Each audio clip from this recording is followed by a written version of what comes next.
un gusto tenerlos por acá. De nuestra sesión anterior a mi ausencia, aparecieron varios temas y uno de ellos fue, no está hoy Bernardo, relacionado con el cine y la época franquista. Y yo recordé dos letras que hoy quiero traérselas, incluso la música de una de ellas, ahí tendremos que cortar el video en YouTube a los efectos de poderlas escuchar. Pero son dos canciones, una de Serrat y otra de Sabina, que hacen referencia justamente a esa época, a qué se veía, a ciertas censuras y demás. Pero me pareció interesante para que ese tema no quedara colgado. Y lo primero que vamos a hacer es escuchar esta canción, y para eso vamos a cortar el video, porque si no nos va a traer problemas con los derechos de autor, efectivamente, y nos corta el audio. Entonces vamos a escuchar la canción, y luego vemos la letra y ya entramos directamente. La canción se llama Los Fantasmas del Roxy. Los Fantasmas del Roxy es una canción de Joan Manuel Serrat en la que él le canta a un cine de la memoria de su infancia, ¿cierto? Y de las cosas que pasan una vez que derrumban ese cine. En la sesión pasada incluso hablamos de Ciudades sin Memoria, y bueno, y aquí está, Serrat nos va a estar hablando de un cine que deja de estar afectado a pasar películas y a entretener a la gente. ¿Bailar más? Se terminó el show. Se terminó. ¿Y el cine ese? ¿El Roxy? ¿Era en Barcelona? En Barcelona, por lo menos él nombra plazas Que son de Barcelona. que son de Barcelona. No sé si lo tengo acá, o si no lo tengo. Si no lo tengo sería terrible.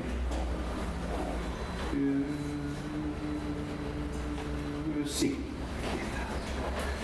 Y no, esa es otra canción, y esta es otra canción. Podríamos hablar de tantas cosas en vez de literatura y fútbol, pero fue el tema que elegimos y por el cual ustedes se sintieron convocados. La rima es muy sencilla. Sé para aquellos que no están al corriente que el Roxy del que estoy hablando fue un cine de reestreno preferente que iluminaba la plaza Lesseps. Supongo debe ser Ferdinand de Lesseps, el autor de La Marsellesa, o no. Echaban nodo el noticiero, echaban nodo y dos películas de esas que tú detestas y me chiflan a mí. Es decir, el poeta le está diciendo esto a alguien, a su enamorada probablemente. Dice que tú detestas y que me chiflan a mí, que me encantan. Llenas de amores imposibles y pasiones desatadas y violentas. Villanos en Cinemascope, hermosas damas y altivos caballeros del sur tomaban té en el Roxy cuando apagaban la luz. Cuando apagaban la luz aparecía toda esa magia de todos esos personajes que surgían en la penumbra del Roxy.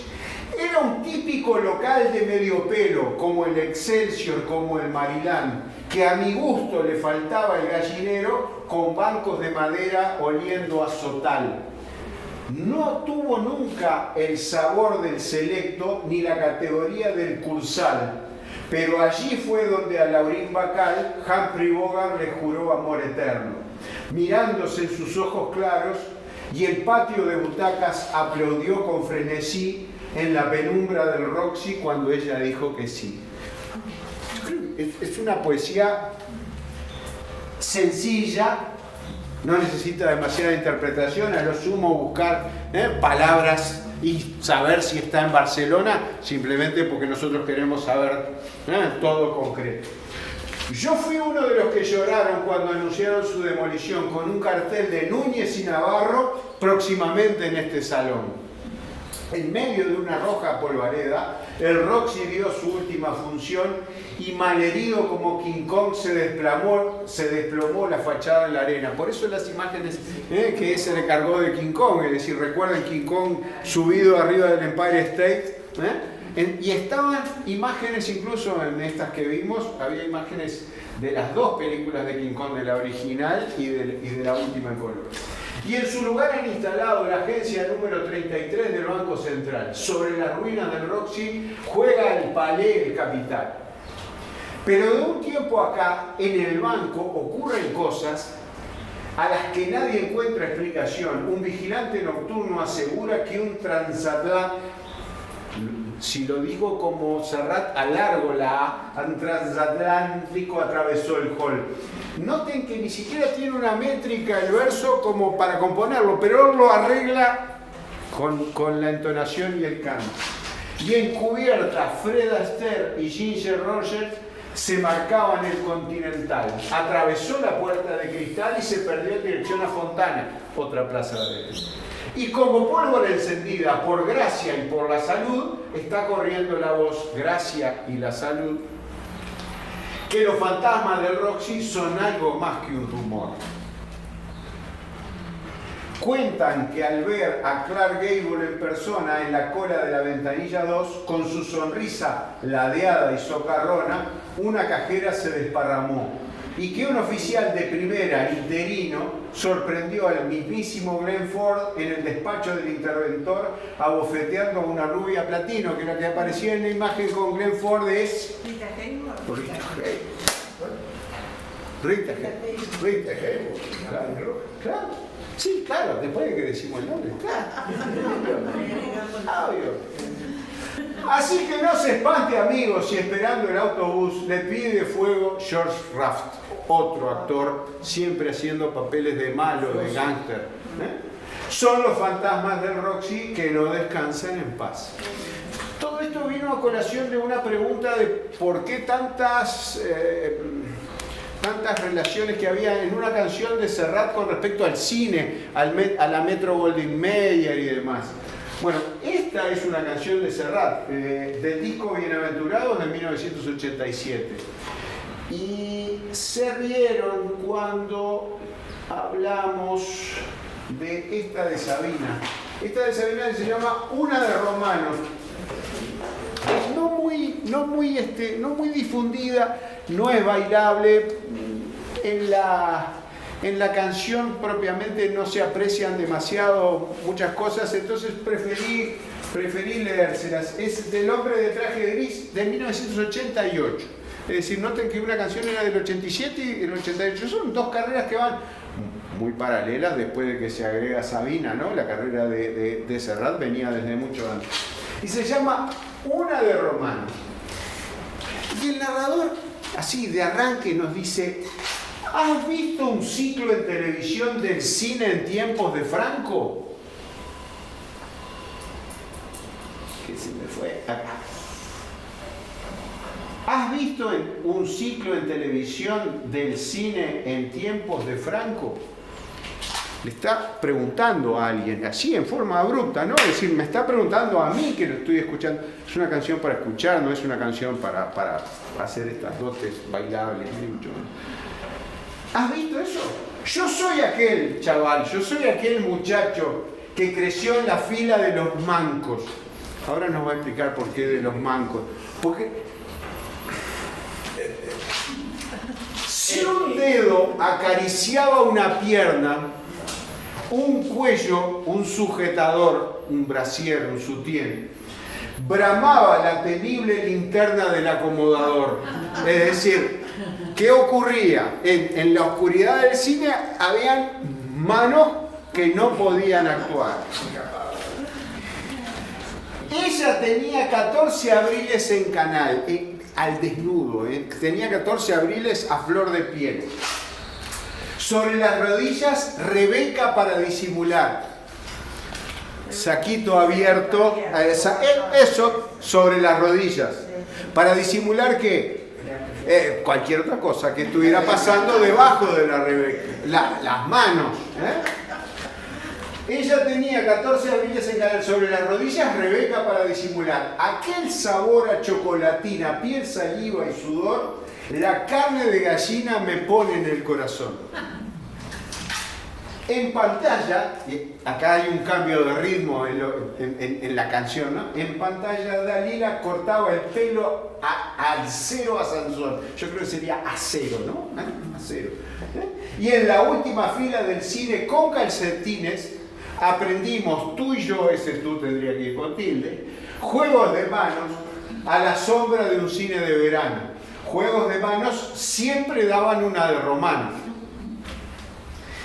Era condición esencial organizar bien el modo de entrar en la semioscuridad blanca y negra del nodo. Vuelve a repetir lo mismo que nos decía hace rato anterior. Es decir, entrar al cine en la semioscuridad del noticiero, ¿no? Y mientras en el circo un león se merendaba a un cristiano, es decir, ya había empezado la película, la nena se dejaba besar, que no la pille su hermano.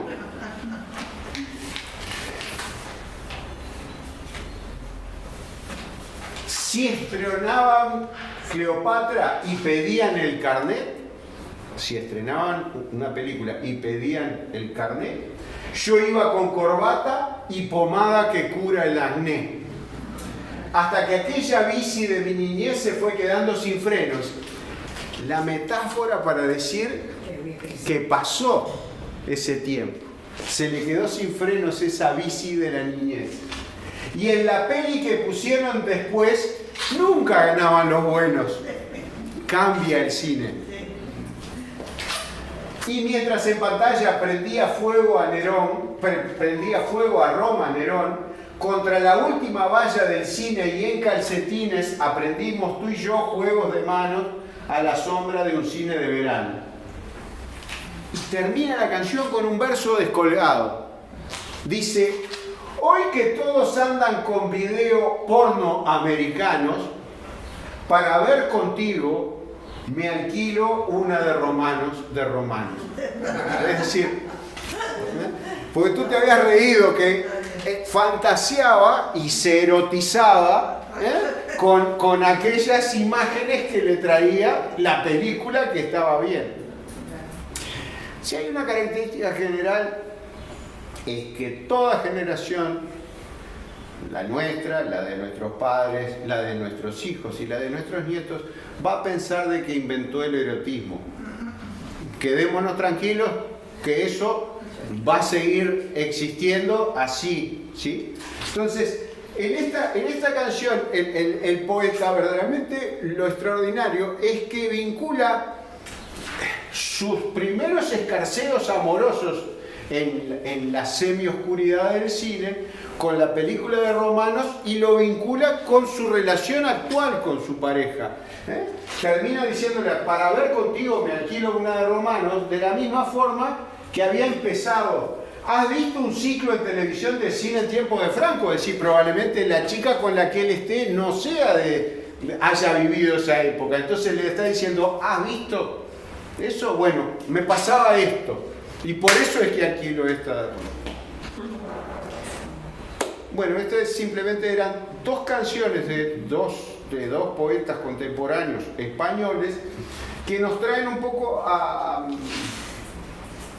nuestros días la importancia que tuvo el cine en sus creaciones y en su afectividad y en su sensibilidad. Pero estábamos con Picnic, que no tiene nada que ver. Pero habíamos llegado a esto por alguna cosa muy extraña. Porque fuimos por Boca de Piñón y anduvimos por Quintero, León y Quiroga y no les canté una canción de torero. No vale la pena. Lo dejás con la incógnita. Lo peor es que me acuerdo, la tengo acá, en los carteles han puesto un nombre que yo no puedo mirar, Jacinto Alegre y Olé, o Francisco Alegre y Olá. ¿Ah? Doña Olga no cantaba esa canción y dependiendo del ánimo con que anduvieras, sabías si te podías acercar o te iba a dar con las manos. La tenemos por acá, la tenemos por acá, la tenemos por acá, la tenemos por acá. Esta es de Quintero, León y Quiroga, ¿no? En los carteles han puesto un nombre que no lo quiero mirar. Francisco Alegre y Olé, Francisco Alegre y Olá. La gente dice vivan los hombres cuando lo ven torear. Ojo que esto es andaluz. Lo ven torear. Yo estoy rezando por él con la boquita cerrada.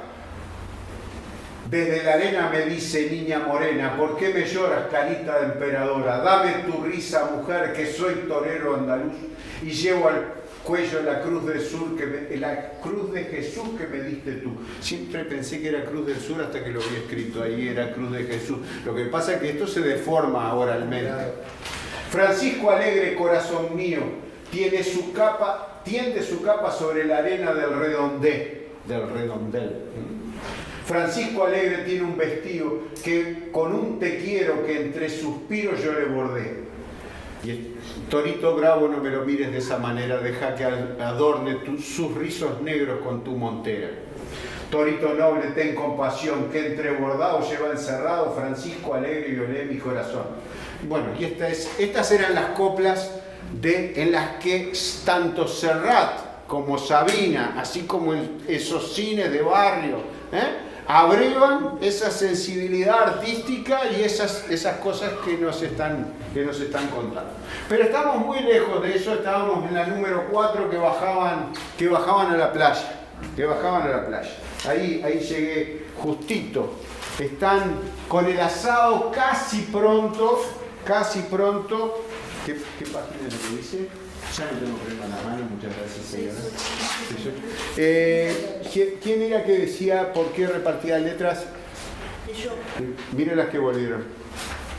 Pero que no la tienen, no se acuerdan.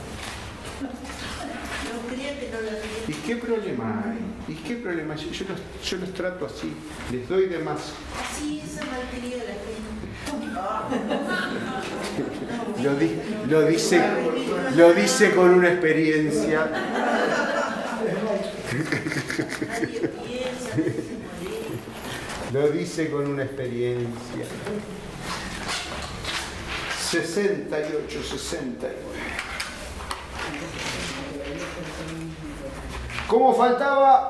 Como todavía faltaba un buen rato para el asado de los hombres, menos el pasiolo que quedó vigilándolo al asado, bajaron a la playa a pelotear un rato con la número 4 de los chiquilines.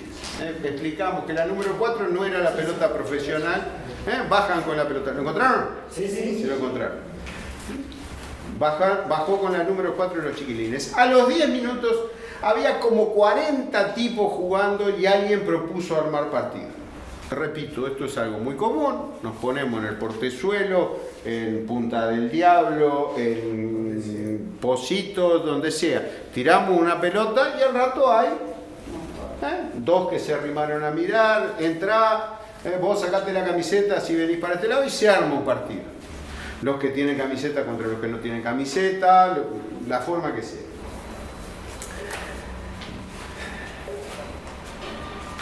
Después de algunas indecisiones se hicieron 2 cuadros y Donaga estaba de lo más ofendido porque no lo pusieron. Donaga, no se olviden que es el veterano del equipo. Yo soy centrofobo al nato, gritaba colérico. Tengo el mismo juego de Rocha.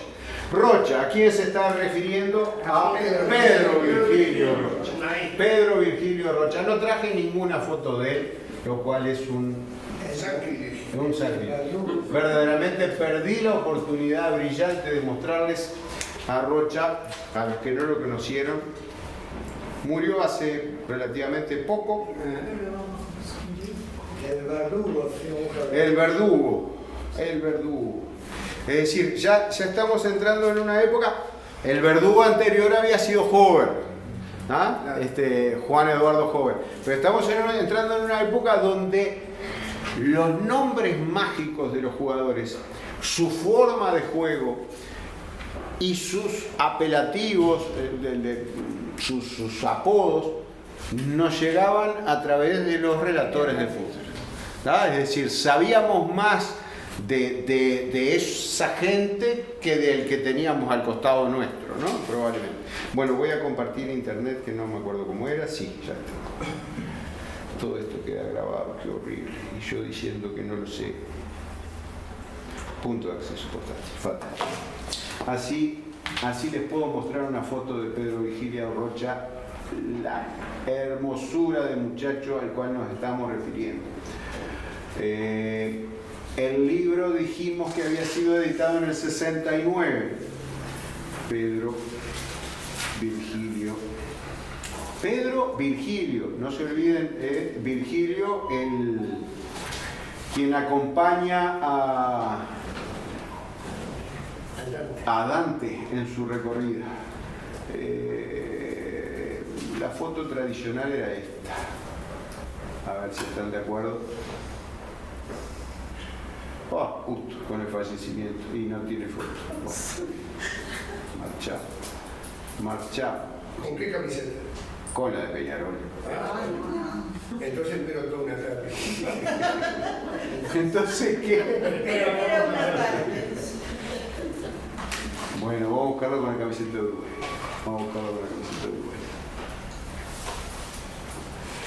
Jugó en San Pablo. ¿Jugó en México? ¿Qué época era? 60, 70 Desde el 60, la década del 60 hasta el 70 en Peñarol. Probablemente 69. Campeón de América, cuarto en el Mundial del 70. Una lesión en el partido contra Israel, no puede jugar el resto de los partidos y juega en el Mundial del 74 también. Jugó el primer jugador uruguayo que jugó 4 mundiales, ahora lo igualar Claro. Godín y todo eso, pero hasta ese momento... A ver, ayúdame, ¿por qué 4? Ah, claro, 62, 66, 70 y 74, claro. Fue el primero que jugó. Fue el primero. Después de igualar Bueno, Godín. el asunto... no lo están viendo. Así no vale. Lo estaba viendo yo nada más con la camiseta de Peñarol. Qué terrible. Se tomó en serio lo de la tarde, dijiste. Yo me acuerdo con la camiseta que sea calada, tipo colmena. Está con la celeste. Esa es con la celeste y acá está con la de Peñarol. ¿Era la tipo colmena? Con un triage muy marcado.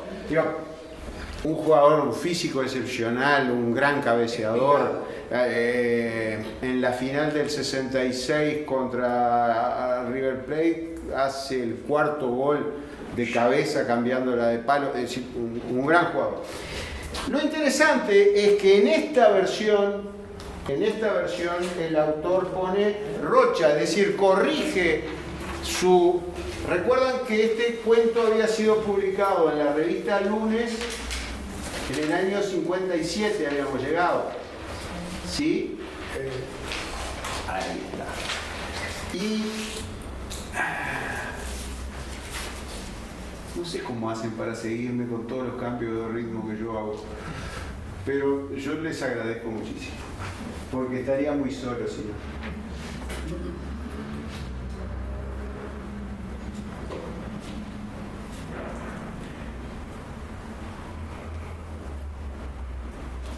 En cambio, en la versión de 1957 dice: tengo el mismo juego de Rongo. Es decir, Rongo fue jugador de Peñarol, era un argentino que jugó en Peñarol, les mandé la biografía, la tienen en el grupo, pero el propio autor cuando fue a publicar, o quien fuera, cuando fue a publicar este cuento, dijo, bueno, esto ya está desactualizado, entonces ¿a quién ponemos? En el año 69 y pone a Rocha. Lo cierto es que el veterano, que no lo querían poner, dice: yo soy centrofobo al nato, tengo el mismo juego de el mejor jugador que hubiera en ese momento. Al final le permitieron solo dar el puntapié inicial, esto es una cuestión interesante. ¿Qué es el puntapié inicial? Cuando hay un partido de fútbol y hay una personalidad muy significativa, se le deja bajar a la cancha y con su ropa de civil, sin ropa deportiva ni más, darle un toque a la bola diciendo empezó el partido, el puntapié inicial. Lo cierto es que el veterano le dice, bueno, haga el puntapié inicial, y al hacerlo casi queda herniado, es decir, no podía jugar este hombre. El tema son los recursos humorísticos cortos, rápidos, que tiene esta escritura. Estamos hablando de un texto que está hecho para ser consumido en una semana. Es un texto que está pensado de una semana para otra probablemente, ¿no? Con todo lo que eso ocasiona, es decir, el desgaste en el autor de estar siempre escribiendo sobre el mismo personaje y sobre el mismo tema. Quino, por ejemplo, en determinado momento dijo que abandonaba a Mafalda. Es decir, con el dolor del alma a su creación. ¿Por qué? Porque hay que estar pensando toda una semana en una viñeta con esos mismos personajes. Es decir, algo que era su deleite, su expresión. Llega un momento en que debe ser una cuestión, no es como venir a hablar con ustedes. No es como esta satisfacción enorme de estar buscando temas como para divertirnos juntos. Sino es estar insistiendo siempre sobre las mismas cosas.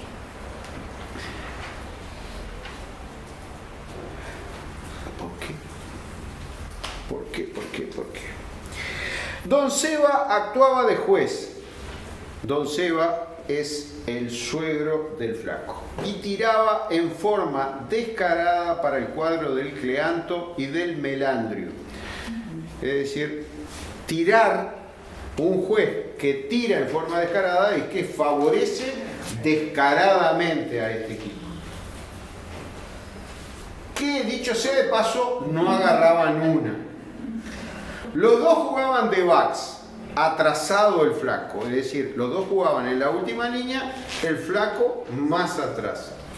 El loco, el Don Seba, el juez, le llevaba anulados a los otros 17 goles por Orsay, incluso a 17, ahí está, ese es el resorte humorístico, Orsay. Orsay es una deformación tribunera de offside, ahí está, offside, es decir, fuera de lado, fuera de juego. Orsay, ¿de dónde Orsay, hijo de Picnic, bramó en una vuelta un pardo desdentado? Si el flaco pestoso, está parado al lado del golero. Esto requiere, más allá de que entendimos todo que el flaco era un flaco apestoso, que el pardo que lo estaba diciendo no tenía buena dicción y demás, lo que le está señalando con un buen conocimiento de fútbol es que jamás puede ser un offside con un jugador que está ubicado en la última línea al lado del arco. Nos dijeron que el flaco estaba jugando de back atrasado. Y entonces, ¿qué es lo que le dice el pardo desdentado? Le dice, ¿cómo va a ser posición adelantada si el flaco ese está parado al lado del palo? Jamás puede ser porque está habilitado. Cosa improbable, porque en un partido en la playa se juega sin offside, habitualmente, ¿no? Pero para lograr los goles sirve. ¿Eh? Para lograr 17 goles sirve. Ahí está, sin duda. Si el flaco pestoso, ese está parado al lado del golero. El flaco ese es como si no existiera. Respondió el árbitro con autoridad y prosiguió la lucha. El suegro dice de su hijo, ese flaco es como si no existiera. Por suerte cayó el pasillo a anunciar que el asado estaba pronto y se terminó el partido. Por suerte. ¿Por qué? Porque con 17 goles anulados y un juez loco que tiraba. Y no se olviden que el primer cuento que leímos de Flavio y el flaco Cleanto fue una apuesta, y el flaco había tenido problemas porque había llevado a don Seba y lo había puesto de juez. Es decir, que es una idea recurrente que el narrador nos está planteando. Cuando llegaron, las mujeres estaban metamuela. ¿No? La metáfora está clara, estaban comiendo. Y algunas, como doña Floripa, medias pintonas. Había tomado, no lo dije yo, no, medias pintonas. El Paciolo casi tuvo un lío con la Ula porque la tarada no quiso probar el asado diciendo que detestaba la carne. No se olviden que estamos hablando de la hermana del flaco. La misma que en el estadio, cuando entró, se le iban los ojos detrás de varios muchachos que estaban allí disponibles. Prefirió irse sola a dar una vuelta por la costa. El asado era un manjar y hasta el flaco lo reconoció así, proponiendo un aplauso para el asador. El vino corría generosamente y comenzaron las bromas y los cuentos. Y acá me van a dejar solo. La beata doña Floripa empezó recatadamente haciendo el del loro y la pruebita y terminó en el de la campera de cuero. Me detengo. Nadie lo va a hacer el de la campera de cuero, tampoco yo. El de la campera de cuero es un cuento clásico. El de la campera de cuero es una señora ciega, pero que daba favores sexuales en el barrio, a cambio de alguna recompensa. Y resulta que ninguno de los muchachos alcanzaba los niveles de que requería la muchacha. Entonces, un día consiguieron un burro y lo hicieron pasar para la habitación. Entonces, este cuento no va a ser explícito, no va a ser explícito. Es salón. Pero vamos a tratar de llevar. Entonces, cuando llegó el momento de pagar, dice, bueno, a todos los muchachos 50 pesos, pero el de la camperita de cuero que venga gratis nomás. Claro, todos no lo conocías de León, ¿no? Y se dé cuenta que no. Perfecto. Soy el único. Y quedó grabado. Perfecto. Lo cierto es que doña Floripa arranca con el cuento de Dolorito y termina con el de la camperita de cuero. ¿Va? La beata. El tiempo pasó volando y ni se dieron cuenta que eran las 6 de la tarde. Tienen que volver en el camión a Montevideo. Alguien dijo que era prudente regresar y en un santiamén cargaron los petates en el camión. ¿Cuánto hacía que no escuchaban petates? Petates, bártulos. En Colombia dirían corotitos, los corotos. Y cargaron los petates en el camión y se acomodaron en sus sitios. El melandrio ya había puesto primera cuando la monoca preguntó por la Ula Lume. Recién allí se dieron cuenta que no estaba. Al flaco y al Paciolo se les encomendó la búsqueda. Iban por la costa a paso firme y cerca de las rocas divisaron un bulto. Se acercaron y comprobaron que eran 2 bultos. La careta los recibió con un ¡qué milagro ustedes por acá! Después, con gran desparpajo, les presentó al fornido pescador que la acompañaba. Así que te fuiste porque no te gustaba la carne, ¿eh? Dijo Paciolo lleno de rencor. Pero este es de pescado, respondió el inconsciente con una sonrisa. El flaco, todo colorado, se dio vuelta y dejó que ellos se entendieran. En el dibujo aparece un personaje que no lo podía ser cualquiera de ellos, digo que suponemos que podía ser el pescador. Llegaron a Montevideo a las 3 de la mañana, cansados como perros. Pincharon 3 veces y el camión no tenía auxiliar. Cuando bajaron, la Ula, desperezándose, comentó: «Ah, me siento otra, no hay como pasar un día en contacto con la madre natura». Don Solti le tiró con el asador y le erró.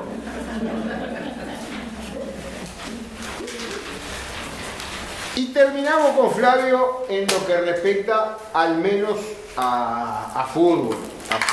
Es decir, este tiene un toquecito de fútbol y tiene una procacidad flagrante con el cuento de la camperita de cuero que... Si no, era... volvamos a teoría literaria. ¿Qué nos decía Anderson Nilbert? El autor construye un narrador y el narrador, a través de su relato, se comunica con un lector ideal, que entiende los códigos que está manejando. Es decir, Doña Floripa y su cuento no era conocido, entonces me vi en la obligación de aclararlo, más allá de la satisfacción de contarle un cuento verde. Un cuento verde. Hace tiempo que no se veía eso. Un cuento verde.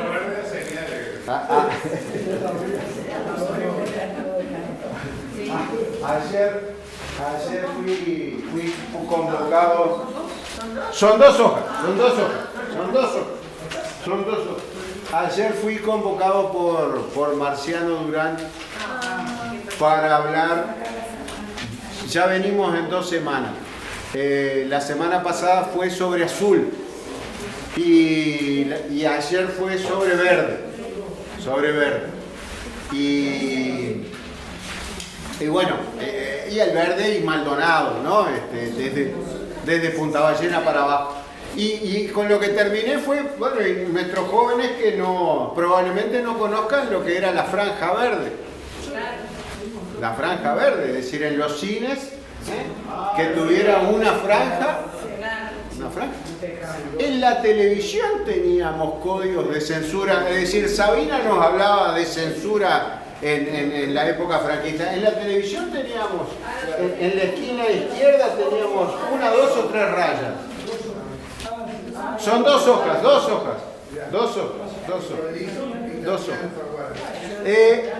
No vamos a entrar de lleno todavía en ese, porque creo que merece, el flaco merece una despedida, a pesar de que no sea de fútbol.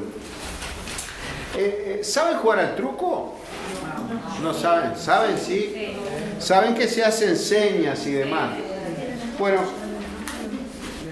el libro arranca, Las nuevas aventuras del flaco Cleanto arranca con un cuento que es un partido de truco. Es decir,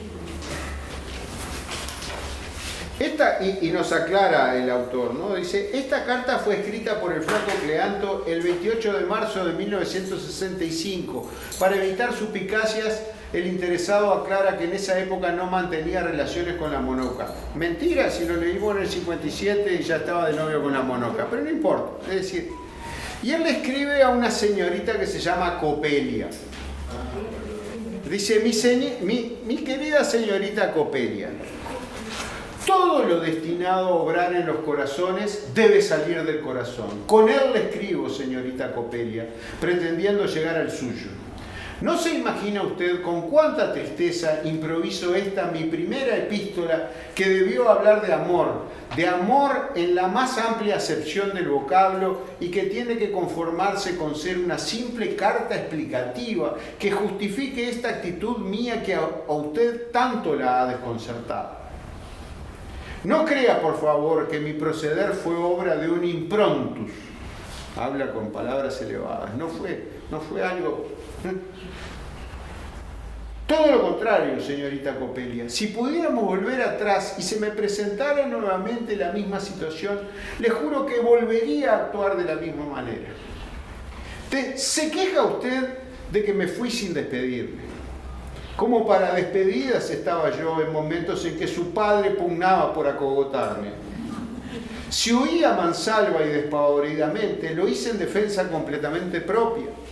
Debe saber usted que cuando se tienen después de mucho pelechar y sin cometer ninguna macana, 45 kilitos, bañadito y vestido, no es posible hacerse romper los huesos así porque sí. Además reconocerá conmigo que no es por nada, pero su progenitor es una mala bestia, con una fuerza capaz de comerle el cráneo a más de 4 marcianos que en el mundo son. La primera vez que la vi, aquel dichoso día en el balneario de Araminda, usted debió prevenirme que su viejo era medio asesino. ¿Cómo iba yo a sospechar semejante cosa del hombre afable, dicharachero y tranquilo que me llevó a recorrer la playa y sus magníficos aledaños? Todavía me pregunto y repregunto qué fue lo que lo calentó tanto. He repasado en la memoria los acontecimientos de aquella maldita tarde y los he visto desfilar ante mí como una película de suspenso y sinceramente no doy en la tecla. Cuando cayeron aquellos 2 paisanos bastante bobetas que se presentaron como campeones del truco, lejos estaba yo de pensar que tendría que sentarme en una mesa a disputarles un partido en compañía de su padre. Yo no había jugado nunca al truco hasta ese momento y jamás dejaré de maldecir bastante el instante en el que me decidí a hacerlo. De juegos de naipes, el único que conozco a la perfección es uno muy inocente que se llama Monte Criollo. Todos los que conocen el Monte saben que no es un juego inocente, sino que es un juego de apuestas por plata. Son lectores ideales, fantásticos. Y otro que practiqué en mi más tierna infancia, conocido con el genérico nombre de, comilla, el sucio sucio. Usted me preguntará, si no sabía jugar, ¿para qué se metió? Lo vi a su padre tan entusiasmado averiguando si yo sabía truquear que me dio no sé qué decirle que no. Tal vez el temor de perder puntos ante él, qué sé yo. Además, y perdonen mi inmodestia, como soy un mocito bastante inteligente, creí que rápidamente agarraría la onda como para defenderme. El monte lo aprendí casi enseguida. No me negará que al principio marchó todo fenómeno y apuntábamos porotos que daba asco.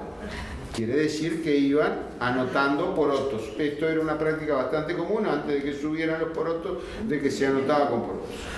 Claro que todos los consiguió su padre, que no es por nada, pero es un lechero bastante bestial. Lechero es el que tiene tarro. Tener tarro es tener suerte. Debo confesarle así al pasar que su papito me pareció un poquito excéntrico, por no decir más crudamente, medio degenerado.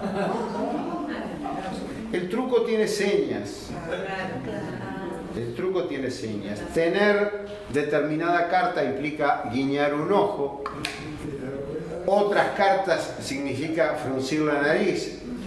Otras cartas hacer trompitas. Otras hacer muecas. Entonces, este flaco que no sabe jugar está delante del otro. Se ríen, ¿eh? No tiene fútbol. ¿Querrá creer usted, Copelia, que desde que nos sentamos frente a frente no hacía otra cosa más que mandarme señas de todas clases? ¿A cuál más repugnante que me hicieron entrar a sospechar? Del pique nomás me miró fijo y se mordió insistentemente el labio de abajo, como diciendo vaya a saber qué porquería. Si no saben jugar al truco, esto pierde un poquitito de gracia, pero cuando alguien se... Esto es que tengo un 3. Esto estoy avisándole al otro que tengo un 3. También se abre la boca por un 2 y se saca la lengua por un 1. Entonces fíjense al flaco y fíjense a un lector que no sepa jugar al truco con esta seña.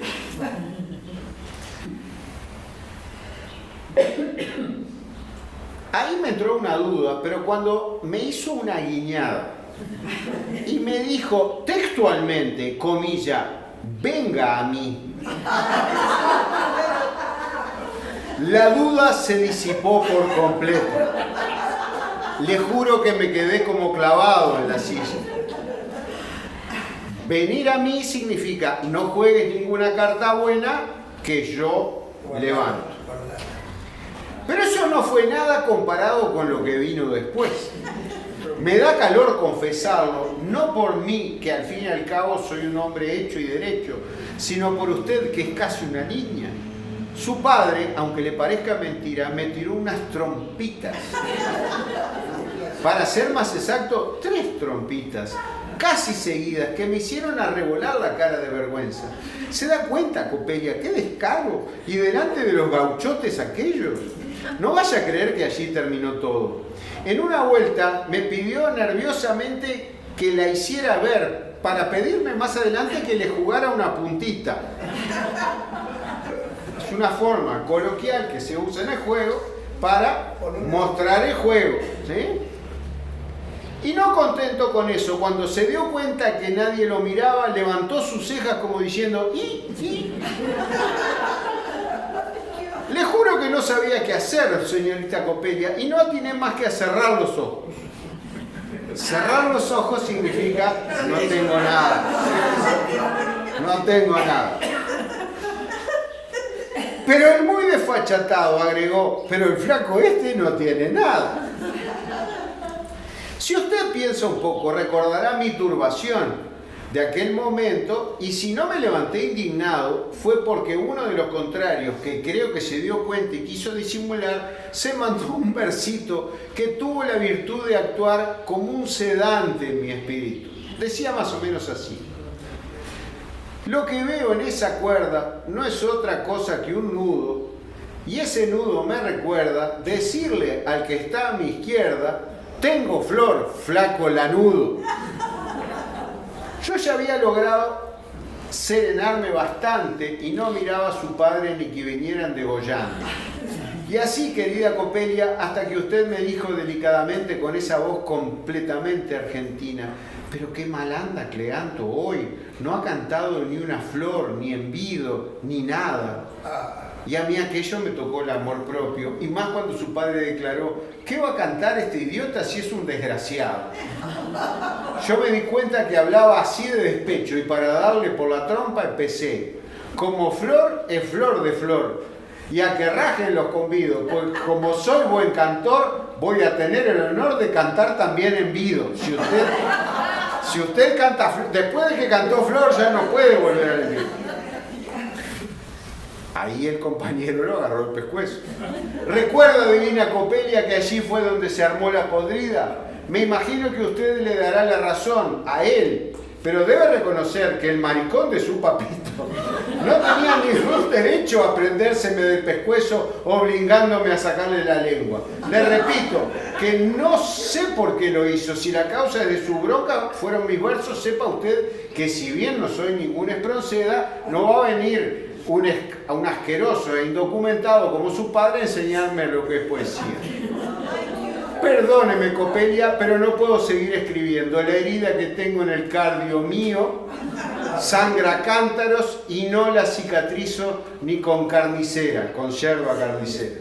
Escríbame pronto y piense que hay acá un pobre hombre que sufre y espera su perdón por un agravio que está seguro no haber cometido.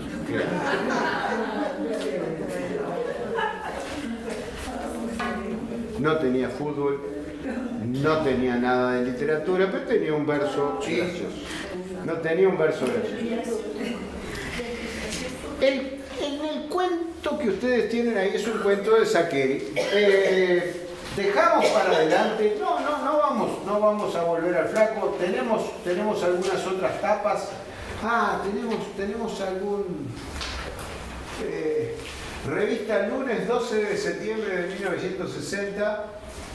Miren qué interesante esta imagen. Un marinero, y se aclara, en Punta del Este. En Punta del Este. Dice 12 de septiembre de 1960. Dice, ¿qué están haciendo con esos cajones? Los cajones dicen whisky. Les estamos dando sepultura como Dios manda, les estamos.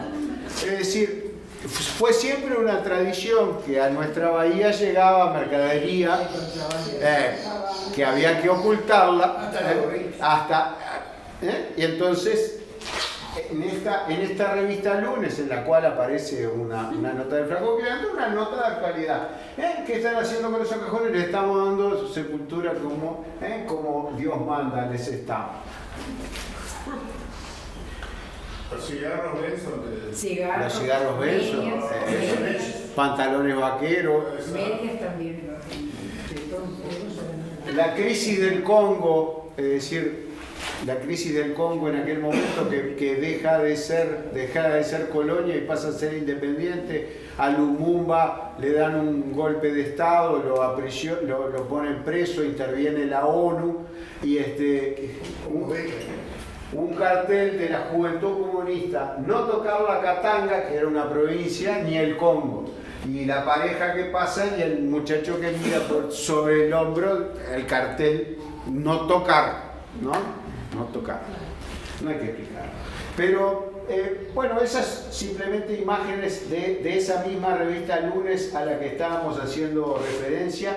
Y hay una de fútbol, acá está, esta es de fútbol. Nuestro estadio centenario, la pareja, fíjense los sombreros, ¿no? La forma de vestirse. Indignado él, pero este juez no ve nada.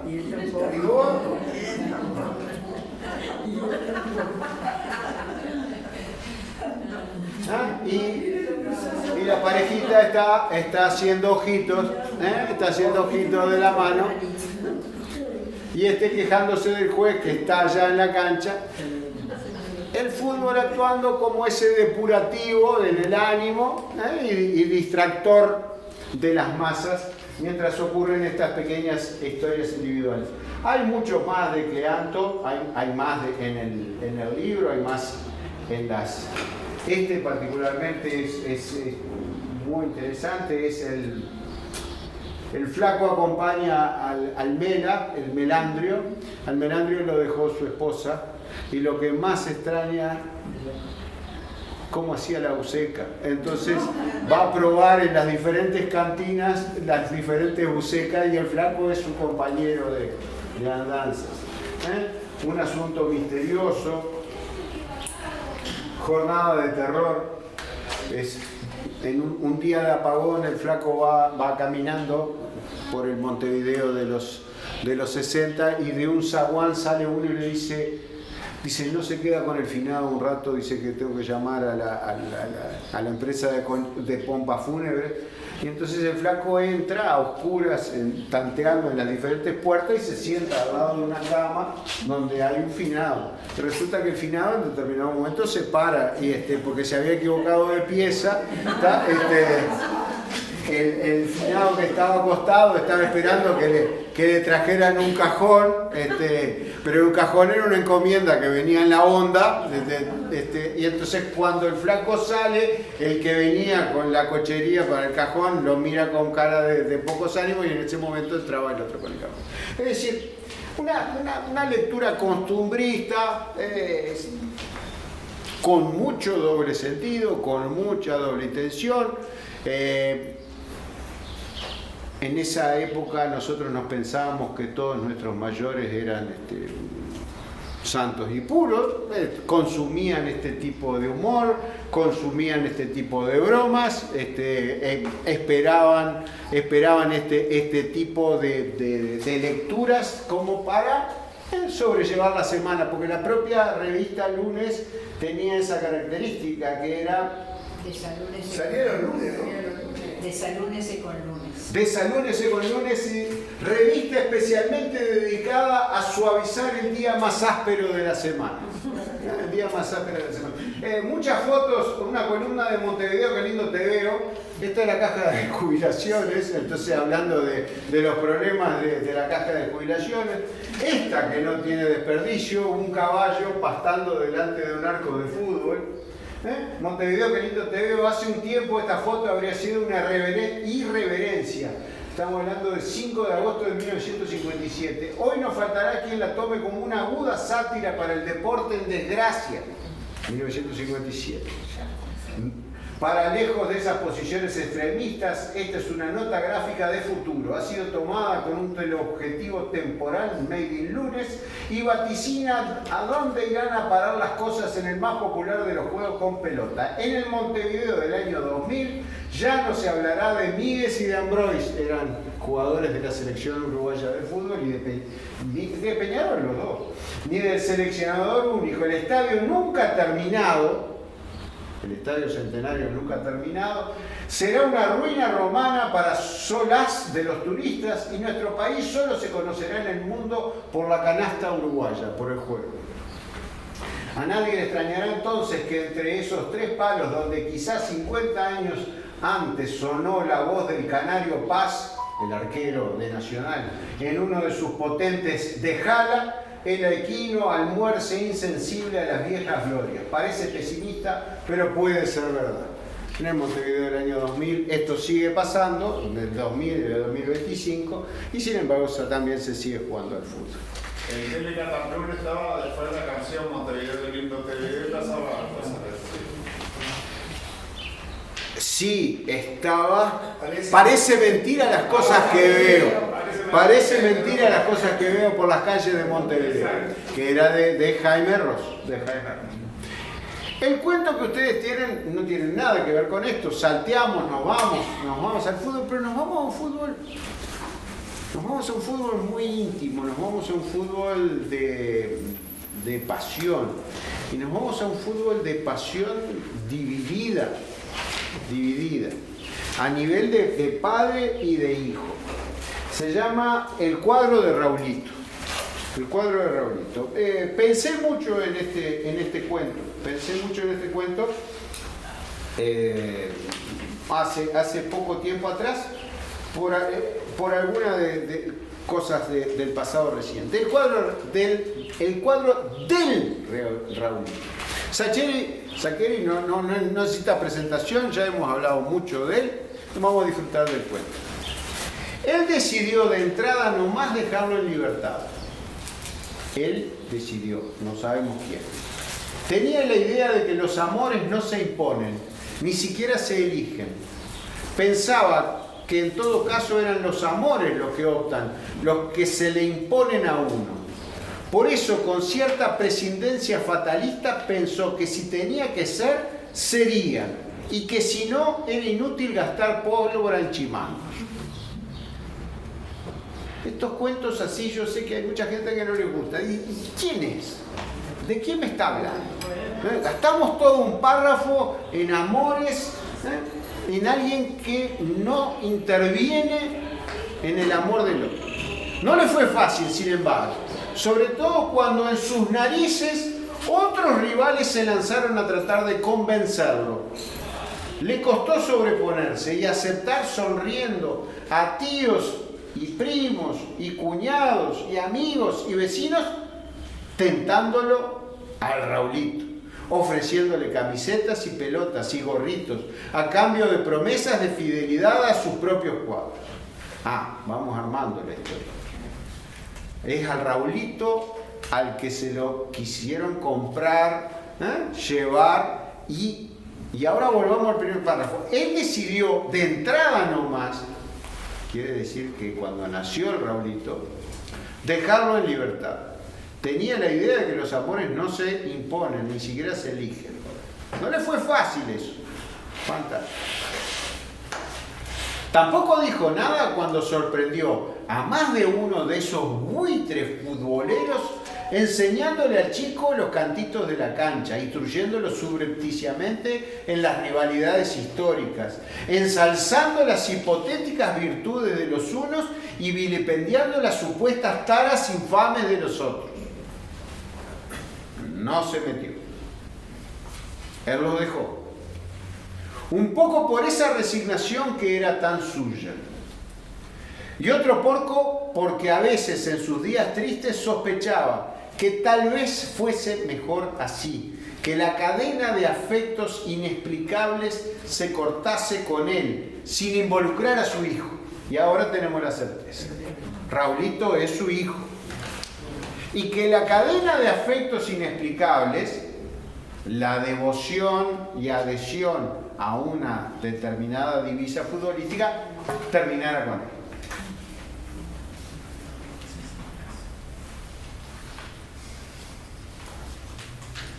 Que tal vez el chico terminase siendo más feliz siendo hincha de algún grande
Y acá aparece un tercer elemento, es decir, había estado Raulito y había estado el padre.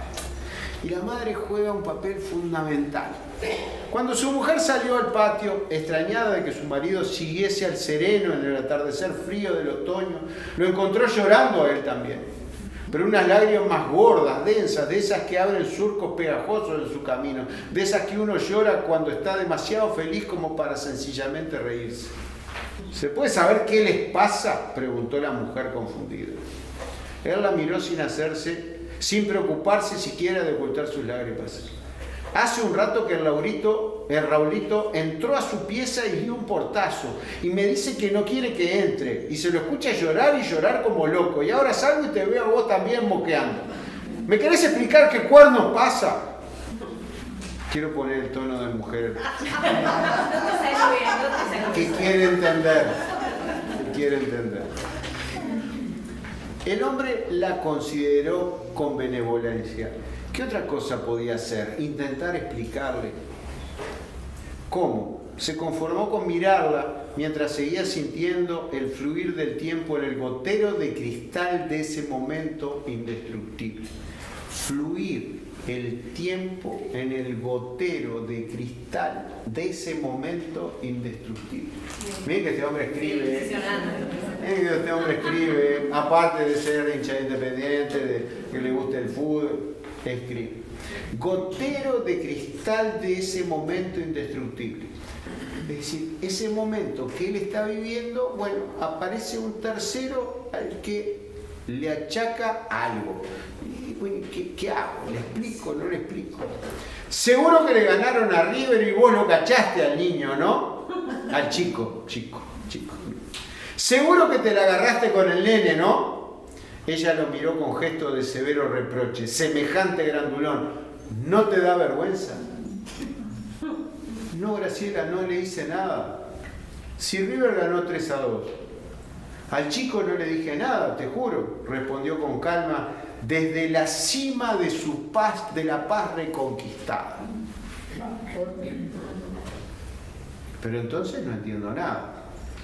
¿Me decís que ganó River y el nene está llorando como loco encerrado en la pieza? Sí, Graciela, ganó River, pero el pibe no es de River, Graciela.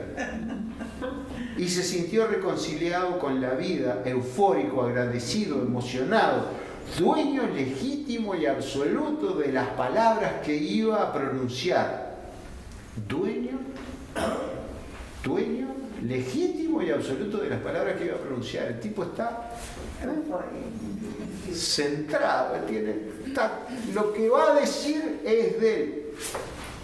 Después se incorporó, porque cosas así se dicen de parado. Lo que pasa es que el Raulito es de Huracán, Graciela, de Huracán.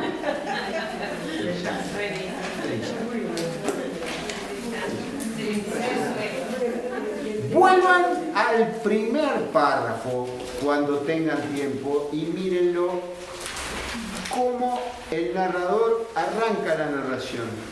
Él decidió de entrada nomás dejarlo en libertad. No influir en nada. Desde ese comienzo a este final en el que el personaje es dueño absoluto y legítimo de lo que va a decir. Es hincha de Huracán. Los cierres del cuento de Sacheri son... Este particularmente, y el avance de cómo se da cuenta de que el niño en la transmisión radial no está siguiendo físicamente los movimientos de su River, sino de su Huracán. Y ese final en el cual esos dos hombres, porque ya Raulito ya decidió, no se pueden decir nada, ya está todo dicho. ¿Y a quién le tiene que explicar? El padre. A Graciela, que le viene a increpar de que le hubiera tomado el pelo al nene. Y el tipo se para y dice, es que Raulito es hincha de Racing. Te quedó fijo. De ahí vino este cuento. De ahí vino este cuento. Muy bueno. Hasta el miércoles que viene, muchas gracias por asistir, por el humor y por soportarme cuentos procaces de gente con campera de cuero.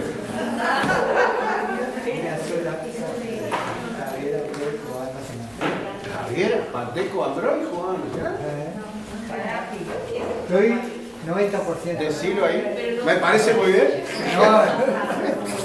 Ambroy jugaba Nacional. Ambroy jugaba Nacional, sí. ¿Eh? Por eso, Miguel es Peñarol, Ambroy es Nacional. Queda hecha la salvedad. Sobró. Claro, y ahora dicen, y cuando yo dije que Miguel y Ambroy jugaban en Peñarol, Bueno, no quise corregir, ¿no? por favor, si estamos para aprender acá. Toman hinchada de Netuno, hinchada de Atenas. Obviamente. Claro. Partido Atenas, Netuno. Éramos como vice, estábamos así. Obviamente gol de Atenas, se lo pondré los cuatro. Y ahí aprendimos que éramos hinchas de Neptuno. Igual, cuando Atenas jugaba de cosas, pero ahí, no me acuerdo, era Costa de Vecino, él, un constructor, y nos gritaba de todo. Griten todos los domingos a ver la pena. Eso nadie gritó. Y ahora con el cuento este, y ahí nos dimos cuenta todos.